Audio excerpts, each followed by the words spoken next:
Mi mano se mantenía firme mientras sostenía el teléfono junto a mi oído. El frío cristal contrastaba marcadamente con el calor que se acumulaba en mi pecho. David, soy yo, dije con una voz monótona que no delataba la tormenta que sentía en mi interior. Estaba de pie en el césped bien cuidado de la casa de mi infancia, un lugar de mentiras cuidadosamente construidas. Tengo confirmación visual. El silencio al otro lado de la línea era una espera absoluta. Quello que todo, 12 horas antes había entrado en esa misma casa, esperando una visita sorpresa y silenciosa. El silencio que me recibió entonces fue diferente, más denso. Encontré a mi madre, Eleanor, una mujer que había perfeccionado el arte de fingir desde hacía tiempo en la cocina. Intento sonreír, pero era una sonrisa frágil y quebradiza. Las señales estaban ahí si sabías cómo mirar, y mi trabajo me había enseñado exactamente cómo mirar. Una gruesa capa de corrector se asentaba de forma antinatural sobre su pómulo, sin poder ocultar la sombra violácea que había debajo. Hizo una mueca al levantar su taza de té con la mano izquierda rígida a su lado. Me caí por las escaleras de forma absurda, susurró. Asentí, pero mi mente ya estaba catalogando las inconsistencias. El clásico guión de una víctima protegiendo a su abusador. Más tarde fui a buscar una aspirina al despacho de mi padre, Richard, un gigante de las finanzas que creía que el mundo giraba en torno a sus caprichos. Su tableta estaba desbloqueada sobre el escritorio, y al pasar, la pantalla se iluminó con una notificación. Era una publicación en redes sociales etiquetada públicamente. Allí estaba él en la reluciente cubierta de un yate, irónicamente llamado La Coartada, abrazando a una mujer tan joven que podría ser mi hermana. Reían rodeados de sol y champán, a un mundo de distancia de la mujer silenciosa y dolorida en la cocina. La marca de tiempo era de esa mañana. Esa sola imagen rompió con toda una vida de negación. La silenciosa agonía de mi madre contra la opulencia ruidosa y desvergonzada de su traición era una deuda que finalmente había vencido. Me acerqué al gran retrato de mi padre que colgaba en la pared, el que ocultaba la caja fuerte familiar. Él creía que allí estaba su dinero de emergencia, sus bonos irrastreables. Introduje un código que él desconocía. Dentro, tras los fajos de billetes que no significaban nada, había una sencilla cartera de cuero. No tomé el efectivo, saqué mi placa de detective y mi arma reglamentaria. Los instrumentos fríos y pesados de un mundo que él no entendía. Mi mundo, este era mi poder, no el suyo. Mi padre creía que su dinero lo hacía intocable, un dios en su propio reino, pero toda mi carrera se basó en un principio simple. Nadie está por encima de la ley. Simplemente había olvidado que yo no era solo su hija, yo era la ley. Para comprender el asedio financiero que siguió, hay que comprender las dos vidas que me obligaron a vivir. Vivir dos vidas significa que te vuelves muy bueno compartimentando. En una vida fui hija, hermana y una decepción. En la otra detective, experta y autoridad. Mi familia solo vio lo primero y mi padre, Richard, un carismático depredador obsesionado con la imagen del poder, se aseguró de que nunca olvidara mi lugar. Recuerdo una cena familiar hace aproximadamente un año. Las pesadas copas de cristal y el sofocante aroma a colonia cara llenaban el aire. Se levantó para brindar con la voz resonando de un orgullo que siempre parecía más de propiedad que de afecto. Estaba celebrando a mi hermano Mark, el niño mimado de la familia, que lucía su carisma como un escudo y acababa de crear una fusión empresarial tan rentable como moralmente dudosa. Los ojos de mi padre brillaron al elogiar el instinto asesino de Mark, una expresión que siempre me revolvía el estómago. Entonces su mirada se posó en mí y la calidez de su expresión se enfrió hasta convertirse en una familiar sonrisa desdeñosa. Y por Ana, anunció mientras la mesa se volvía hacia mí con sonrisas corteses y desinteresadas. Siguen persiguiendo ladrones. Supongo que es un trabajo noble. Solo ten cuidado de no ensuciarte demasiado las manos, cariño. Me dio una palmadita en la mano, un gesto tan condescendiente que parecía un peso físico. Intenté corregirlo para explicarle el complejo caso de crimen organizado que había pasado 6 meses resolviendo, una red de cuentas en el extranjero y empresas fantasma que hacían que la pequeña fusión de Mark pareciera un puesto de limonada. Abrí la boca para hablar, pero él solo hizo un gesto de desdén con la mano. Detalles, rió entre dientes, volviéndose hacia mi hermano. Déjanos los números serios a nosotros. Y en ese momento, no se trataba solo de la cena. Vi el proyecto de la Feria de Ciencias. Nunca apareció para el trofeo de debate. Dijo que era una monada. La beca académica que descarto como un pequeño pasatiempo. Pasé toda una vida diciéndome que mi mundo era más pequeño que el suyo, que mi intelecto era una novedad, no una fuerza. Ahora compara eso con mi otra vida. Ali no hay copas de cristal ni sonrisas educadas. Mi mundo era una sala de reuniones estéril con paredes de cristal en la sede del grupo de trabajo contra delitos financieros. Todo estaba en silencio, salvo el leve zumbido de los servidores y el sonido de mi voz. Me paré frente a una pizarra digital, señalando una compleja red de cuentas y nombres interconectados que se extendían por la pantalla. Mi público no era mi familia, eran detectives experimentados, fiscales federales y analistas financieros. Personas a quienes no les importaba mi apellido, solo la calidad de mi trabajo. Está utilizando un círculo vicioso de sociedades fantasma y operaciones de lavado para inflar el valor de los activos, expliqué con voz tranquila y firme. Aquí se levantará el velo corporativo, se emitirán citaciones para las transferencias bancarias y se activará la cláusula de decomiso de activos según las leyes RICO. No hubo interrupciones ni palmaditas condescendientes, solo hubo concentración. Al fondo de la sala se encontraba mi oficial al mando, la capitana Eva Rostova, una mujer formidable que se había ganado su puesto gracias a su inquebrantable competencia. Rara vez hablaba, pero su aprobación era una moneda más valiosa que cualquier dólar que mi padre pudiera acunar. Al terminar mi informe, me dedicó un único y firme asentimiento. Fue un gesto simple, pero lo era todo. Era reconocimiento, era respeto, era la validación que hacía tiempo que había dejado de buscar en la mesa familiar. Aquí en esta sala mi voz no solo se escuchaba, era definitiva. Yo no era la niña que perseguía a los ladrones. Era la cirujana que diagnosticó la enfermedad y trazó el plan preciso para eliminarla. Esta era la vida donde tenía sentido, donde mis habilidades no solo eran útiles, sino esenciales. Esta era mi verdadera yo, la desconexión era un abismo que tenía que cruzar cada vez que volvía a casa y mi madre era el puente desmoronado que tenía que sortear. Recuerdo haberla llamado una vez, expresándole una preocupación cuidadosamente formulada sobre uno de los nuevos socios de mi padre, un hombre al que sabía que mi unidad vigilaba. Intenté advertirle para que viera la creciente volatilidad del temperamento de mi padre y la imprudencia de sus tratos, pero su respuesta fue la misma de siempre, una negación suave y cansada. «Ay, Ana», suspiró con voz débil por teléfono, «ya sabes cómo es tu padre cuando está bajo presión querida, su negocio es tan complejo. ¿No lo dice en serio?»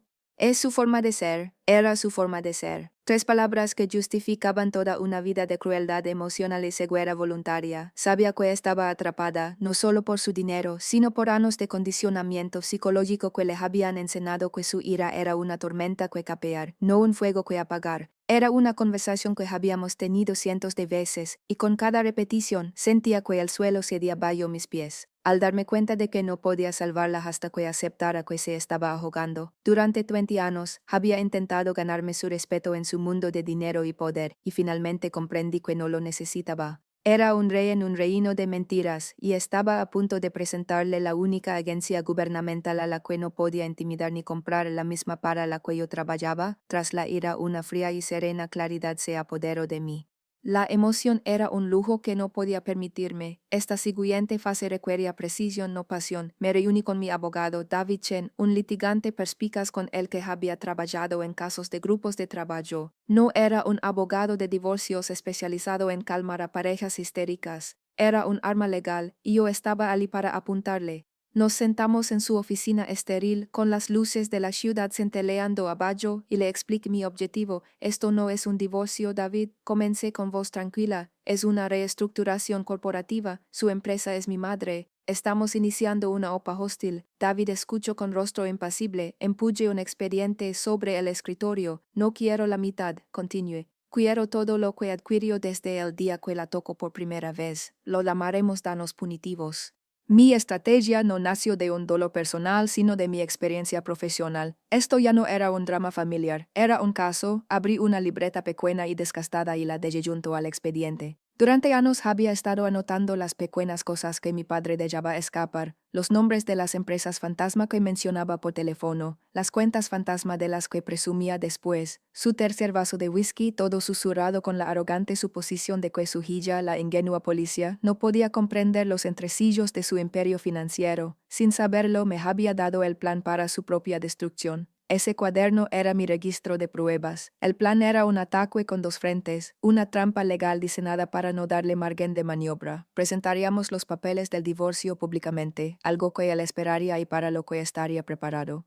Pero al mismo tiempo presentaríamos una moción celada al juez presidente, una moción que impuso todo el peso de una investigación de 5 años por parte de mi equipo de trabajo, vincularía irrefutablemente sus bienes personales, la casa, el yate y las cuentas en el extranjero directamente con su empresa criminal. Ya no se trataba solo de bienes conyugales, se trataba de crimen organizado. En cuanto el juez vio la conexión, una orden judicial de congelación de activos inmediata bloquearía toda su cartera. Estaría paralizado financieramente antes de siquiera saber que la verdadera lucha había comenzado. Me faltaba una última pieza. Salí y llamé a mi capitana, Ava Rostova. Fui breve. Capitán, dije, necesito acceso al archivo completo y sin editar del holding de Richard, del que me recuse. Hubo una pausa, un momento en el que podría haberme despachado por pasarme de la raya. En cambio, su voz volvió firme como el acero. El archivo estará en tu disco duro cifrado en 5 minutos. Otra breve pausa. Ve por el detective. Eso fue todo. Sin preguntas, solo confianza inquebrantable. Era la única bendición que necesitaba. Los abogados de mi padre estaban acostumbrados a luchar en divorcios complicados. Estaban preparados para las lágrimas y las acusaciones.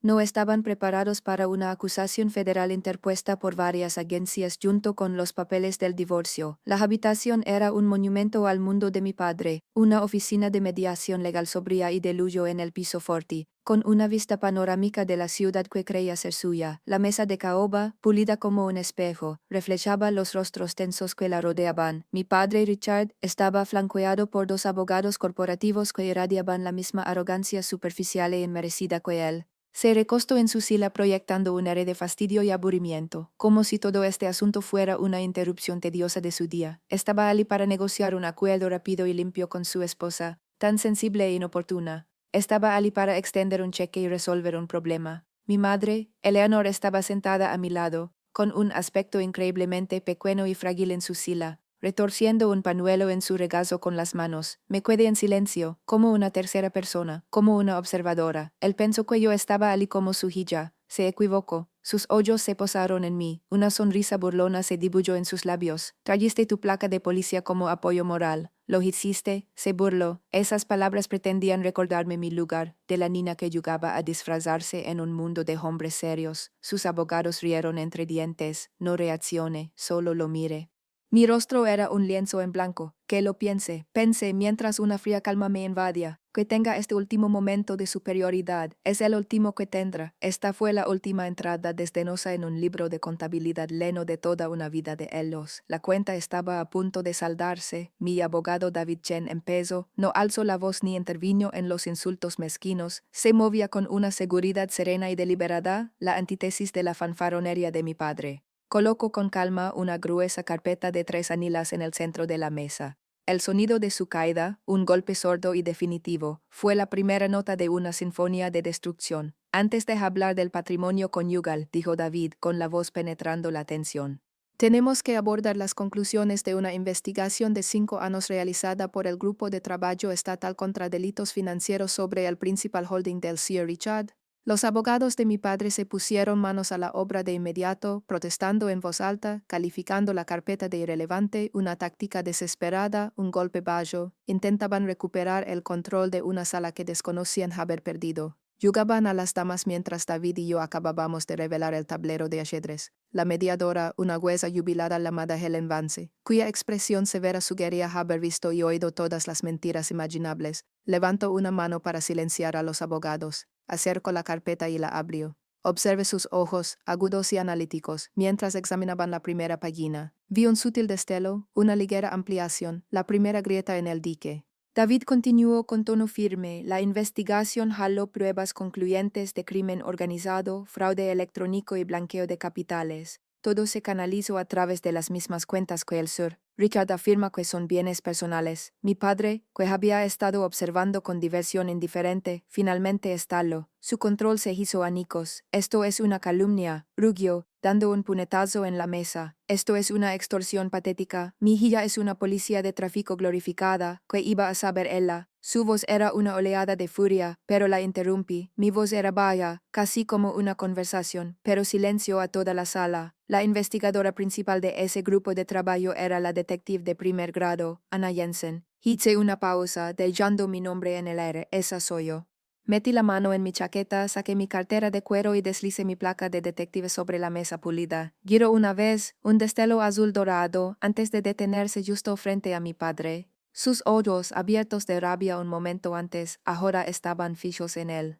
El aire de la habitación se volvió denso, pesado, irrespirable. Y eso no es una carpeta, papá. Dije con una voz tan fría y dura como el acero de mi placa. Es mi expediente, el que el fiscal federal está usando para tu acusación. El cambio fue instantáneo y absoluto. La furia carmesí desapareció del rostro de mi padre, reemplazada por una conmoción pálida y cerosa. Parecía como si lo hubieran vaciado por dentro. Su costoso traje de repente parecía el disfraz de un maniquí. Tenía la boca ligeramente abierta, pero no le salían palabras.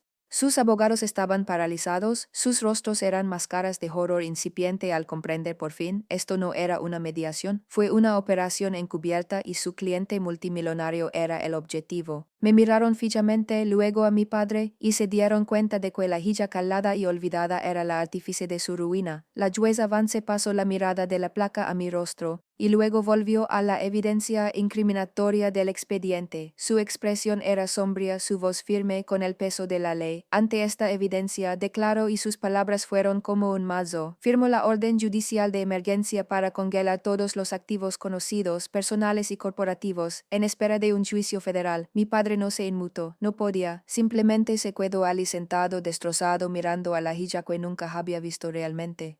Durante toda mi vida, él había sido quien firmaba los cheques. En un instante se enteró de que yo había firmado las órdenes. El mundo que mi padre había construido se derrumbó en absoluto silencio, mientras una multitud de sus abogados, presa del pánico, lo envolvía, sus susurros apremiantes y apagados, reemplazando sus habituales órdenes atronadoras, me aparte de la carnicería financiera, el ruido, el miedo, la energía frenética. Todo parecía estar sucediendo tras un grueso muro de cristal. Mi única preocupación era la pequeña mano temblorosa a mi lado. Tomé con suavidad la mano de mi madre. Tenía los dedos fríos, pero me devolvió el apretón, recuperando un poco de fuerza. Sin decir palabra, nos levantamos y salimos de la habitación, dejando al hombre que había definido y dominado nuestras vidas consumido por las consecuencias de su propia creación. No miramos atrás. El aire en el pasillo era fresco y limpio. Cuando las pesadas puertas se cerraron tras nosotros, aislando el caos, vi una figura familiar esperando junto a los ascensores. Mi capitana, Eva Rostova, estaba allí de pie con un sencillo traje negro. Su presencia era un firme y silencioso ancla. No ofreció palabras de lástima ni de felicitación. No hacía falta. Sus ojos se encontraron con los míos y me dedicó un firme asentimiento. Fue un gesto que tuvo más peso que 1000 palabras de elogio de mi padre.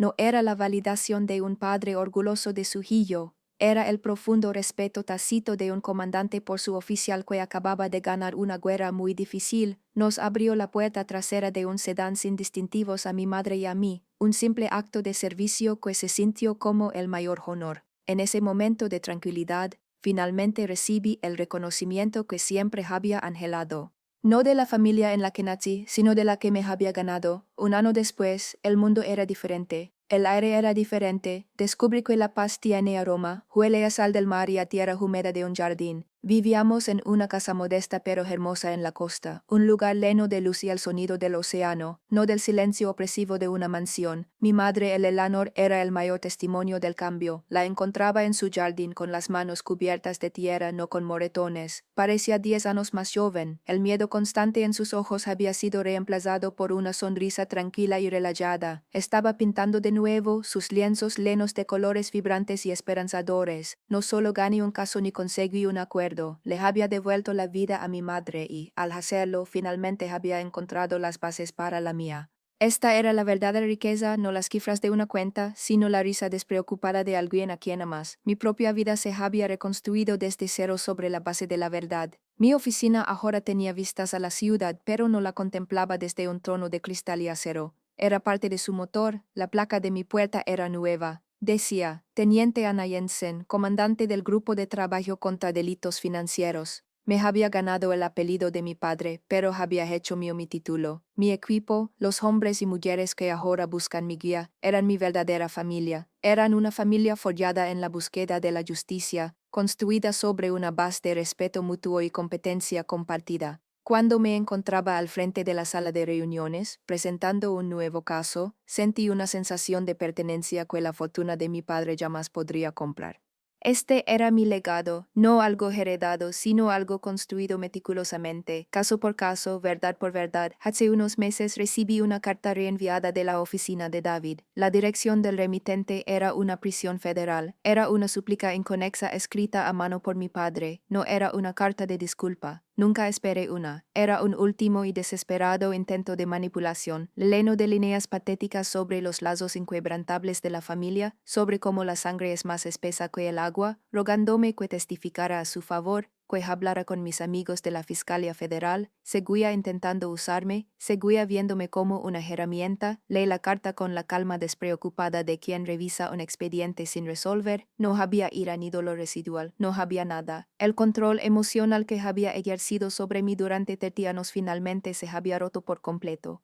No rompí la carta en un ataque de ira. Me acerqué tranquilamente a la trituradora de oficina profesional y la introduje en la ranura. El silencioso zumbido mecánico era el único elogio que su memoria merecía. Ya no era mi padre, era solo otro caso cerrado. Mi padre dedicó su vida a construir un imperio para protegerse. Nunca se dio cuenta de que lo único que debía haber protegido era a su familia. Si alguna vez tuviste que usar tu propia fuerza para defender a alguien que no podía, comparte tu historia en los comentarios. En esta comunidad, tu valentía siempre es reconocida.